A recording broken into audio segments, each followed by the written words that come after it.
АКШ пен Ресей делегацияларының Эр-Риядтағы кездесуі 2025 жылғы 18 ақпанда Сауд Арабиясының Эр-Рияд қаласында өткен АКШ пен Ресей делегациялары арасында ресми келіссөздер. Кездесу екі жақты қатынастарды қалпына келтіру мәселелеріне арналды. Бұл Украинадағы соғыс басталғалы бері екі ел арасында болған алғашқы жоғары деңгейдегі кездесу.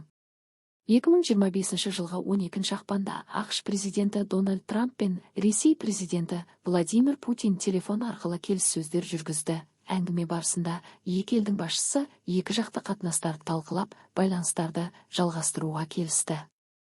Дональд Трамп Ресей президентінің Сауд Арабиясына ресми сапармен келуін күтіп отырғанын және олардың алғашқы бетпе-бет кездесуін өткізу жоспарланып отырғанын мәлімдеді.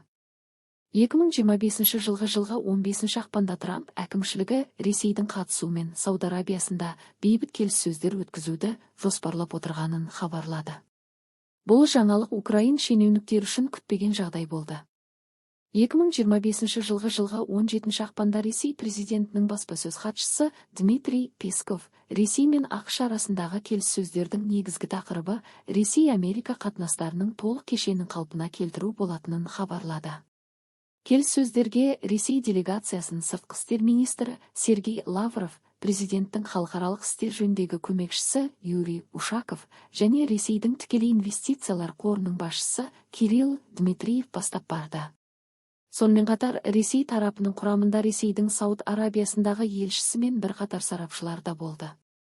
АКШ тарапынан мемлекеттік хатшы Марко Рубио, ұлттық қауіпсіздік жөніндегі кеңесші Майк Уолтс және таяу шығыс жөніндегі арнайы өкіл Стив Уитков қатысты. Келіссөздер Эр-Риядтағы Дивия сарайында өтіп, екі ел делегациясы 4,5 сағат бойы талқылау жүргізді. Fox News мәліметінше, тараптар Украинадағы қақтығысты реттеудің 3 кезеңнен тұратын жоспарын талқылады. Ол атысты тоқтатуды, Украинадағы сайлауды және түпкілікті келісімге қол қоюды қамтиды.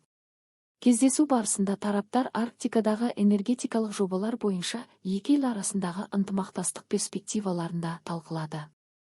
25 наурызда Сауд Арабиясының Эр-Рияд қаласында АКШ пен Ресей өкілдерінің кездесуі өтті. Келіссөздер нәтижесінде Қара теңіздегі қақтығыстарды тоқтату және қауіпсіз навигацияны қамтамасыз ету бойынша алдын ала келісімге қол жеткізілді. Бұл келісімге сәйкес, тараптар коммерциялық кемелерді әскери мақсатта пайдаланбауға және белгіленген инспекциялар жүргізуге міндеттелді. Ресей бұл шарттарды толық орындау үшін санкциялардың алынуын талап етуде, ал Украина санкцияларды жеңілдетуге қарсы екенін білдірді. Келіссөздер барысында энергетикалық инфрақұрылым нысандарына шабуылдарды тоқтату туралы да ұсыныстар талқыланды. Тараптар арасында кейбір мәселелер бойынша келіспеушіліктер сақталуда, әсіресе Ресейдің санкцияларды жеңілдету талабы мен Украинаның бұл талапқа қарсы болуы.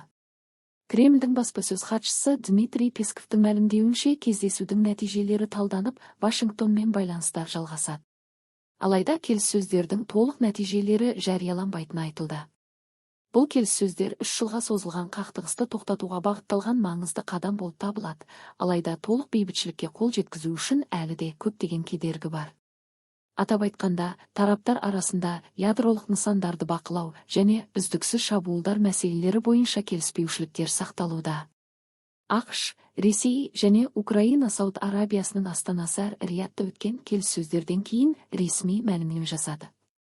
Кездесу нәтижесін алғаш болып Ақ үй жариялады. Оған сәйкес, Вашингтон Мәскеумен және Киевпен Қара теңізде кеме қатынасы қауіпсіздігін қамтамасыз етуге күш қолданбауға келіскен. Бұған қоса АКШ Ресейдің ауыл шаруашылық өнімдері мен тыңайтқыштарын әлемдік нарыққа экспорттауды қайта қалпына келтіруге уәде берген.